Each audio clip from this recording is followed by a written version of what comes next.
Do you want to open it? Sure. The same way as before. Hello, and welcome to this episode of Death by Bunjie. Awesome. Great shirt, by the way. I love it. That's vintage Death by Bunjie right there. Sir. Can't beat Had her it. for a long time. Yep. Killer Instinct hat. This isn't a Killer Instinct. Uh-oh. We've got a defector. We've got a guy switching teams, maybe. I don't know. We'll find out. So what's in the box, Jim? All right, they get a minus for too good of a box. Peel that out. Yep. Oh. Same thing on this end. Yeah. Oh, look at that. A whole big tiny. old It's gotta not be crossbow. stupid. What do you got in there? Anything good? Ooh. What do we got here? What do we got here? I got your own commemorative Donald Trump edition Beast broadheads, 45 and 47. You can keep those, hang them up in your shop. That way you got them. Thank you. Yeah, it's pretty cool. Awesome. But I figured you've been a great influence on Death by Bunjie, of course, and helped me an awful lot looking at all these fun new crossbows. I think that'll be pretty cool. They are slick. Thank you very much. Yeah, that's awesome. One of those one-of-a-kind kind of things. Yep, thank you. Yep. So what do we got in the box? All right, now. That's a pretty funny looking SWAT. It is. Ravin R470. Should I hold it up again? Last time I held one up, it wasn't good. Man. I don't know if I like that. It makes me want one. All right. So it doesn't feel as good for me as I thought it would, but Oh, no. Why is that? What are you feeling? a little bit short. A little bit short. Interesting. You could probably shoot it fine, but it is a little short for me. And the trigger. That's weird. The trigger reach is about as short as you've ever seen on any crossbow ever. Yeah, my finger naturally wants to be about there. Raven makes their crossbows for who? Yeah, baby hands. It's a shame. Everything else on the bow feels really good, though. That grip is nice. The foregrip. Yep, it's probably one of the nicest foregrips. How is the balance? Doesn't have a scope on it yet, of course. Right. Oh, balance is fine. Everything's right over your front hand. Yeah, balance is good. Yeah, I need like an extension on there. Is it adjustable? No. Probably not. That crank is contained entirely within this little piece, and if you contrast that with other crossbows, a lot of them get real heavy in the back end because of that. Don't have a belt on this. We have worm drive. Funny seeing this in person, because when they were talking about screw drives, I was thinking they would be bigger. like the screws on your press. Oh, Sure. Why I thought they'd be that big, but yeah, she's tiny. Pull. Let's see what the length of pull is on this, because I'm just curious. Measure from the trigger to the bag.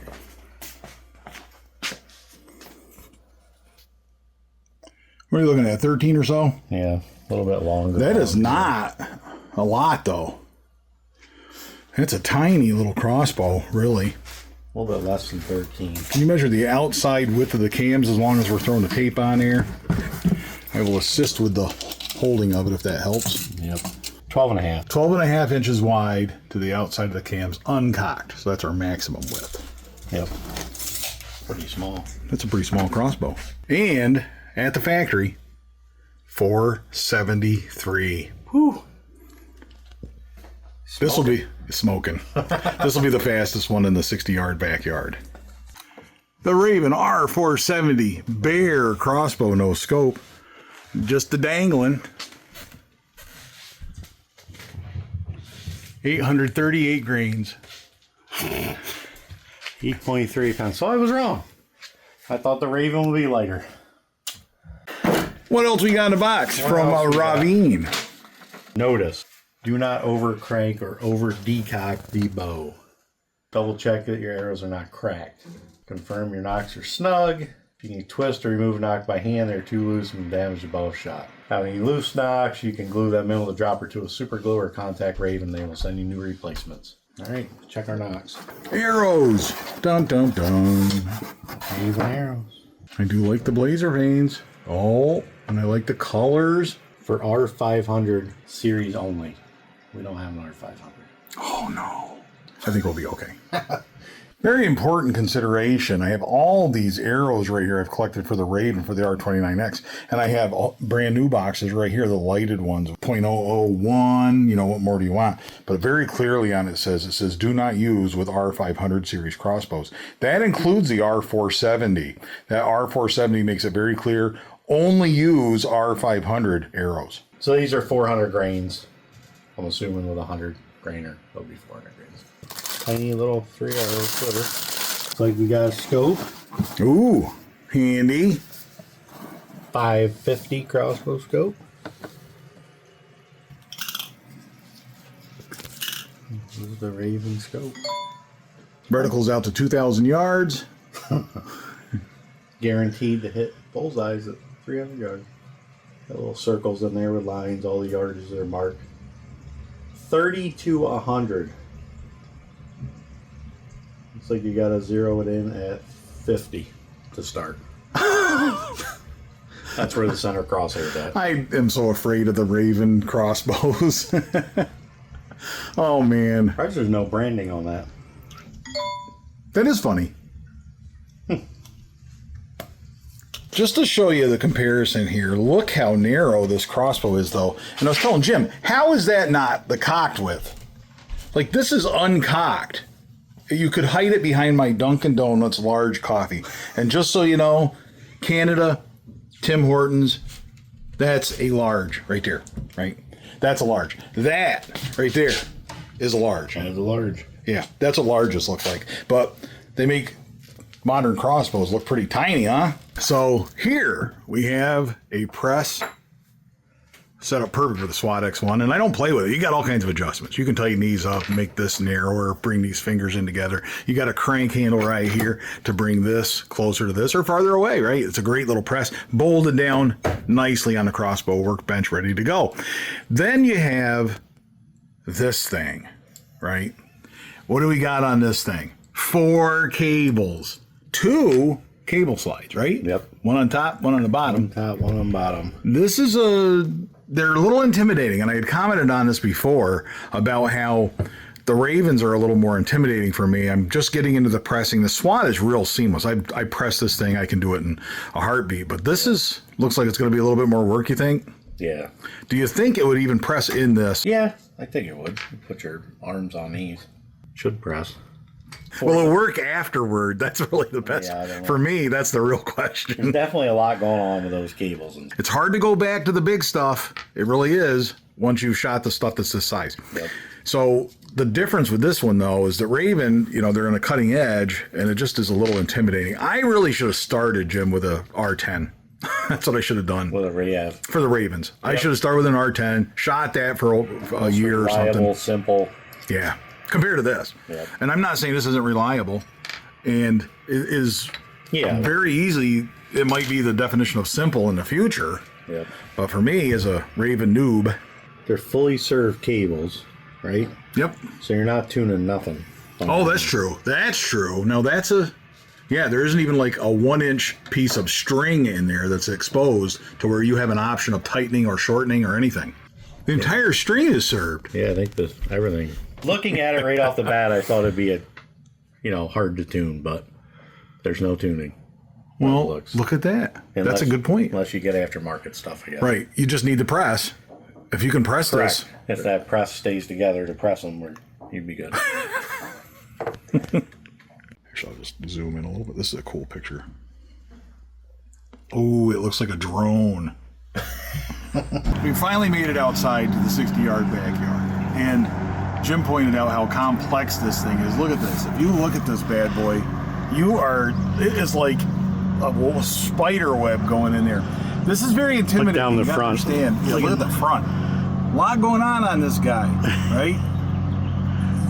For a guy that just got back from Manitoba shooting a black bear with a 16-year-old crossbow, this is a big step up and a big risk for me. So I'm going to see what I can do with it. Raven intimidates me. Do you notice I'm making him do this one? Yeah, I get to be the guinea pig on this guy. So I'm going to start by lubing it up before we cock it. I'm going to dab a little bit of Trident grease on here. Good stuff. I am going to glob it on. Yeah, glob it on. Put it right on there good, right there in the fill that right up good. And then once we shoot it, I'll wipe it down with got a rag in here, and we'll wipe it down with a clean cloth to get all the residue off of it. But that will protect the strings and cables long term and should make for some pretty good shooting. It's pretty neat, the 2 cable slides. Man. And actually having those cams on, or the cables on the top and the bottom will help with cam lean and all that stuff too. Yeah, that's a good point. Nothing pulling down from below the rail. So this is the first cocking of the R470 from Ravin. Pray for me. First, you remove the cocking mechanism from the storage location. Like that. Come on, Ravin, you can do it. It's just a bar, is all it is, and it's square. So, but it's a knob on a bar. Yep. Maybe you don't need much more than that. I guess if you're happy with it, I'm happy with it. And what do we do with this? I don't know what we're doing. Just put it in there and put it in there and crank it. You gotta crank it, reverse crank it all the way so it goes down and hooks on the string. All right, so do we have to unhook anything first? Nope. This will be heavily edited. Wow, look at that. All right, so this is a worm drive, and I can tell you right now, if I let go of it, it's not going anywhere because it's a worm drive. It's not, can't do anything. It would take an hour for it to get back up there, although that handle can get out of the way, I suppose. But oh, this is going down real smooth. Do you lube this thing? Should we be WD-40ing that or lubricating that? I don't know. Well, something so we're just going to listen for it to click. Ready? Is that it? I guess. And then we're just going to go the other way? Nope. There, oh, that's the click I want to hear. We got her. Oh, this is sweet. Oh, man. I don't know. I do like this crank because there's nothing. Just crank it up, crank it down. Yep. This is as seamless as you can get. How in the world is it cranking these limbs in that far? It's going through the crossbow. Look at this. Oh, man. And it bottoms out, so I'm done. Stops. So I just take it out? Yep, that's it. Look how narrow. Look at that crossbow. I want you to see, from my vantage point, me looking down, right? This is right where my face is, looking down at this thing. Look at this crossbow. Have you ever seen anything like that? Nope. That is insane. Wow. So we're gonna see what happens. I don't know, I'll shoot it a few times, I'll feel a lot better about it, but this is just so tight and narrow and small. All right, now for the challenge of putting a 100 grainer in there. Why are you laughing? Why are you laughing? No, that doesn't give me a lot of confidence. Well, after my past video with the hybrid axe, I've got to laugh. Yep. Well, here's your nocks. These are going to snap on the string. We don't play with Ravin nocks. We don't play with Ravin arrows. I don't know if you knew that or not, right? But we learn things here on Death by Bunjie. We're going to put the white one down. And I'm going to see if... Anybody know how to do this? Where's it going? It's going clear back there. Oh. Nice knowing your fingers. So we drop this down here. Is that it? Did I just do it? Hard. Push her hard. I think being a new string, new knot, I think you're going to have to really push to get it on there. Yeah, it shouldn't be flopping like that. Oh, I heard that. I heard it. Yeah, I think you're good now. All right. Just going to take some breaking in. Yeah, you got to really work that knock to get that over that string. Here we go. Fire in the hole. Oof. 298. It did not. 298 feet per second. It's blazing fast. Oh, it looks like you shot over it. Yeah. Yeah. All right, we'll give that one to Rich because he's scared of the bow. Hey, pulled right out. Hey, but we got one through there. Actually, we didn't get it through there. I think this thing either went real high. Yep. Yeah, we're gonna have to try that again. I think you're gonna have to test out the hips and knees and get down lower. Think so? That's what we're gonna have to do. We're gonna have to do it the old school. But we're getting our money's worth out of the Trident grease. This is a nice crank. I will give them 100%. And it's turning a lot smoother this time. That was the first time. This is out of the box, brand new. Yep. So, That's There the it is. click. That's There's the two clicks. click. There's one when it's first getting in there, but one when it's grabbed the string. Yep. Now we just turn it around, bring it back, and it's coming back so much easier this time. Oh, it would be nice to have something that you can put your feet on though, because to hold this with my left hand on the buttstock is a little bit tough. It just stops right there, so you know you're done. So you know that we can take that out. Yep. And we'll be in good shape. All right, we're gonna get our 100 grainer back. Make sure that field tip is on there still good. Set that down, and it definitely clicks in place. You can definitely hear that and feel it. And we'll go to fire.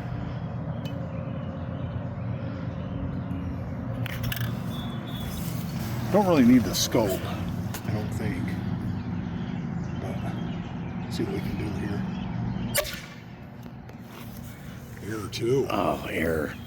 Well, by the time we get a good reading off this, you'll be a pro. Yeah. It takes a little bit longer cranking it down instead of just sliding it down, but it's, to me, it's simple. Yeah. You don't have to push no levers to release nothing, just start cranking. Yeah. It's just seamless. It just goes down there, seems to. Look at that. You just turned around. Look at how quick you're going now. Yeah. Yep. Right about halfway it starts to draw pretty hard.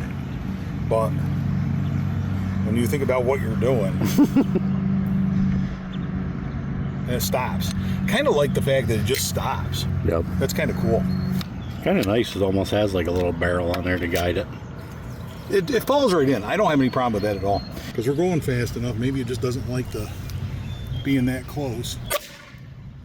474. There, now we're talking. That's a real rating. And I'm telling you, 473 on the ticket.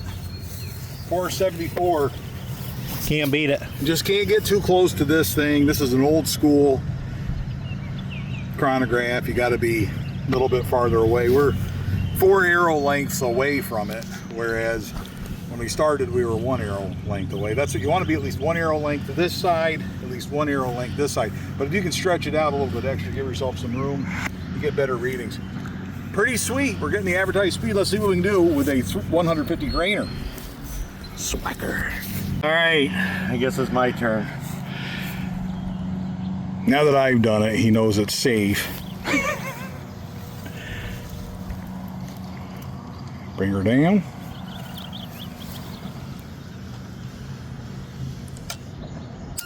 Snap. There it is.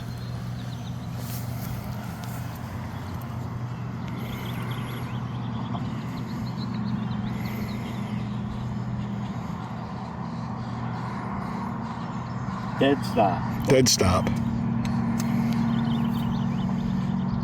You're right, it would be nice to something to put your foot on.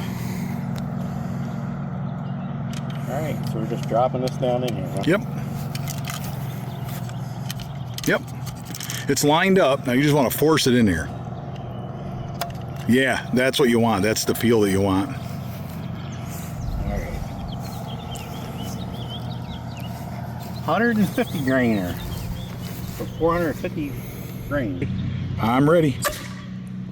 461. And that one, as you can see, going right through the target right here in the middle where you want it. So I feel good about that speed. 150 grainer, 461 feet per second. It is now the fastest crossbow to ever grace the 60-yard backyard. What do you think about shooting at?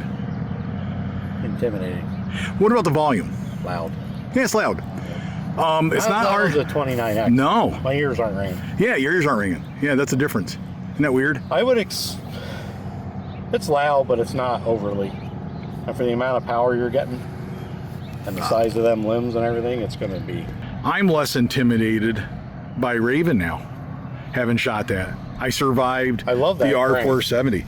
Oh, that's sweet. It does need, you agree, it does need a stirrup or something. Yeah, it's the little things that matter.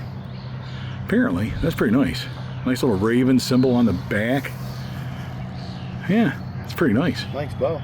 Well, that trigger does come out to here when it's cocked, so it's not as bad. Not as bad as what we thought. Okay, that's a good point. You know, when I was sitting there with it, I'm like, this isn't all that bad. Oh, the same. I felt the same thing with it. Yeah. grabbed a hold. I'm like, oh, that's not. It's not what I thought. I wasn't looking at it and measuring it, but it didn't seem all that bad. Right there, it's a little better. Yep. Yeah, I didn't think that was all that bad at all. Yeah. It did get caught in the kinetic pretty good. Looks like it melded the guts of the target a little bit. It's hard to get that arrow out that last one. It was caught in there, kind of stuff was stuck to it and wadded up in there. I don't know. When you step up in speed, you step up in targets. That's a fact. Yep.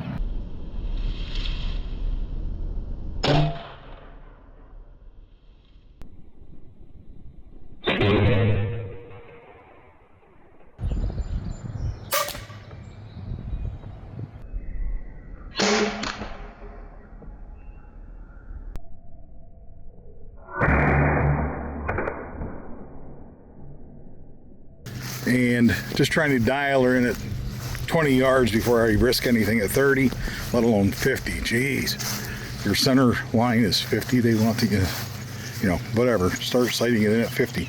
But anyway, started up in here, drew it down to here. Now I'm over here. Good enough at 20. Happy with that. It really is an odd place to store the crank. We're wrapping up in the 60-yard backyard. We're going to take a poke at 50 yards with the R470. Ooh. We'll see if I can do this now.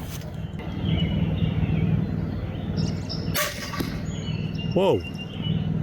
What? That is dead center. That's what I was aiming at. What do we do? Probably 6, 7 shots? At most. At most with this.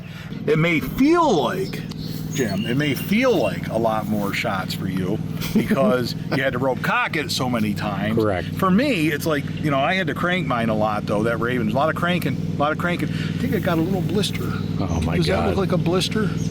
What a sissy. Have to go in and see, have the wife kiss that to make it feel better. Meanwhile, I gotta walk back up this hill when my back's killing me. It's been a long time since I used a speed ring scope, gotta tell you. Had to ask him how to use it again. And plus it's not one I'm familiar with. It's like half a click at 100 yards. But I sighted it in at 30, got the 30 dead on. I guessed at the speed ring with Jim's help. We put on like 460 because we had done some 460. Can you believe I'm talking about 460 feet per second? It blows my mind. But we did that on the speed test. Wore ourselves out in the backyard doing the speed test, but got it dialed in 30 yards, and then I put it on. We just guessed at the 460. Seemed like that's what I remembered it shooting anyway with the 150 grain field points, and then left it there. But sighted in at 30 with a few clicks, and then now we're down at 50 and it's dead on bullseye.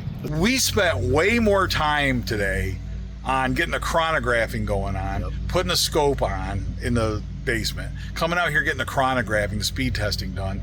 Way more time on that doing slow motion shots than we did sighting in these crossbows. Both of them, whether it was the Logics from Killer Instinct, the Ravin R470, both of them sighted in pretty good. Final thoughts on the Ravin R470. I was skeptical, but it is actually a pretty nice bow. I love that crank. That thing is, it's the nicest crank I ever used. Bow's not as loud as I thought it was going to be, which was nice. Shoots good, accurate. I mean, Rich nailing 50 yard bullseyes with it. That says something because I'm about the world's worst shooter. Yeah, it's a really, really good built bow. Ever since I had the mishap down here in the 60-yard backyard at my own hand, all my own fault, with Raven, I've been a little leery of the Ravens because there's a lot of crossbow there. There's a lot of crossbow there, a lot of energy. And I crank this thing up and I see what it's doing and I'm like, holy cow, how are they making the world's smallest crossbow even smaller? It's like it's closing in on itself with this crank. And then I shot it a few times and realized that, man, it's well put together. It's a really good design, and I love the crank. I'm really, I'm just falling in love with cranks now, which is terrible. Times change, and Raven changes, and they've taken this R470. It's a little loud, but they're all loud, but this is louder than a lot of the crossbows that I've shot, but it's still pretty smooth. It's pretty snappy and pretty smooth. And with a scope that I don't like, I was able to dial it in 6 or 8 shots and shoot a bullseye at 50 yards. That's saying something, right? So that crossbow is a performer. I really, really like it. Is it going to be the next member of the Death by Bunjie family or arsenal of crossbows, time will tell.